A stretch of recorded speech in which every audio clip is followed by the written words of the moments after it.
Assalamualaikum warahmatullahi wabarakatuh.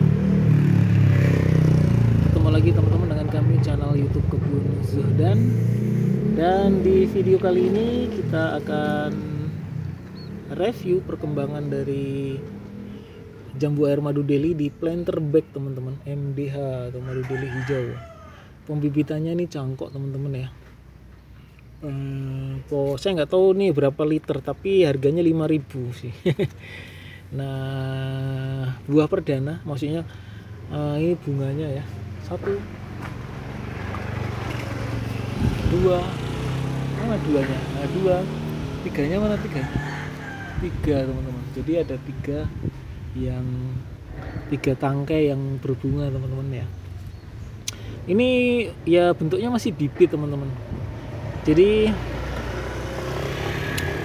berapa bulan ya, 6 bulanan ada kali ya. Dari awal turun 6 sampai 8 bulan dari awal turun cangkok, akhirnya berbunga juga teman-teman. Nah, tadinya media tanamnya sedikit, kemudian saya tambahin sekam mentah. Nah, ini kembali saya tambahin campuran lah, ada pupuk kandang, ada sekam dan sebagainya, humus lah. Nah, seperti ini agar sedikit lebih penuh teman-teman. Jadi boleh dikatakan ketika misalkan kita ingin mencari sebuah bibit, nah salah satu contoh bibit yang direkomendasikan untuk diambil ya dengan kondisi seperti ini teman-teman, ada bunganya minimal lah. Kalaupun tidak ada buahnya, minimal ada bunganya.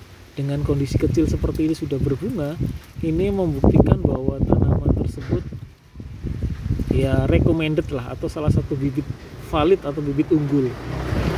Nah, begitu teman-teman. Nah, kemudian fase berikutnya adalah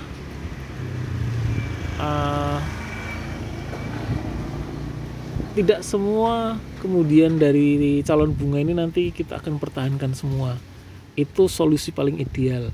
Adapun saya pernah mengalami di awal-awal menanam, karena senang ya udahlah, pokoknya yang penting berbuah. Resikonya apa? Memang buahnya jadi kecil-kecil teman-teman. Nah, apalagi dengan media yang tidak terlalu banyak ya, dengan planter bag yang sedikit seperti ini. Nah, tentunya nutrisi yang diambil pun tidak maksimal gitu. Terkecuali misalkan kita ganti planter bag yang besar diameter 50 atau pot yang diameter 50. Nah, itu cukup memberikan sebuah asupan nutrisi buat tanaman tersebut. Tetapi buah perdana itu jadi sebuah lika-liku ya teman-teman. Buah perdana itu memang sebuah misteri. Kalau bisa saya sampaikan, buah pertama itu memang sebuah misteri sih teman-teman. Ada yang kadang-kadang buahnya kecil, ada yang kadang-kadang buahnya rontok semua, ada yang kadang-kadang rasanya kurang, kok nggak semanis biasanya gitu. Jadi asumsi-asumsi itu terus bermunculan.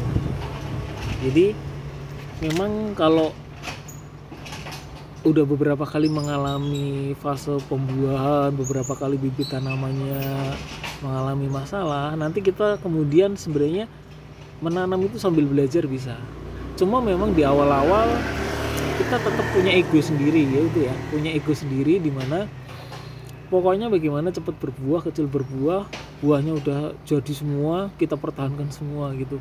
Tapi nanti lambat laun sambil jalan kita mulai berpikir, akhirnya oh ya memang harus kita kurangi ini gitu.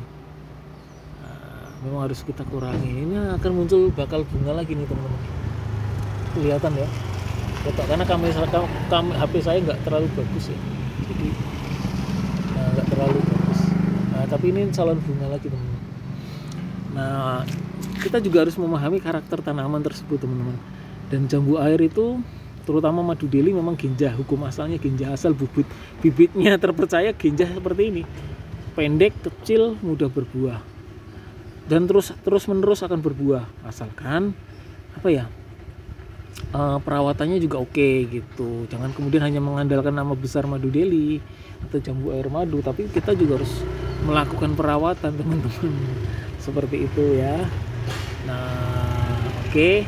Nah, kemudian teman-teman yang memang masih di area Setu, Kabupaten Bekasi atau Cibitung, Tambun, Cibarusa, Serang, Cikarang, Cilengsi, Harvest, atau Kota Bekasi, Mustika Jaya, Bantar Gebang, Cibubur, ya silahkan ke sini ya. Tidak terlalu banyak stok kami, itu terlihat ya di sebelah sana. Deretan potnya nggak terlalu banyak karena memang hanya di sekitar rumah ya, dan kita nggak punya lahan. Nah, ya kita juga bisa diskusi. Ya pengalaman saya belum terlalu banyak, semua karena hobi saja teman-teman, menghijaukan sekitar. Sebenarnya niat awal sebenarnya tidak jualan gitu teman-teman ya. Oke, ada gambaran ya, mudah-mudahan ya. Jadi setidaknya ketika kita nyari mahal dikit nggak apa-apa, yang penting valid, jangka panjang ya, selisihnya nggak terlalu jauh teman-teman ya, gitu teman-teman ya. Kalau di pot agak mahal, nyari yang di planter bag atau polybag ini salah satu pilihan yang teman-teman bisa laksanakan ya, jadi lebih murah. Oke, selamat menanam, menghijaukan lingkungan sekitar.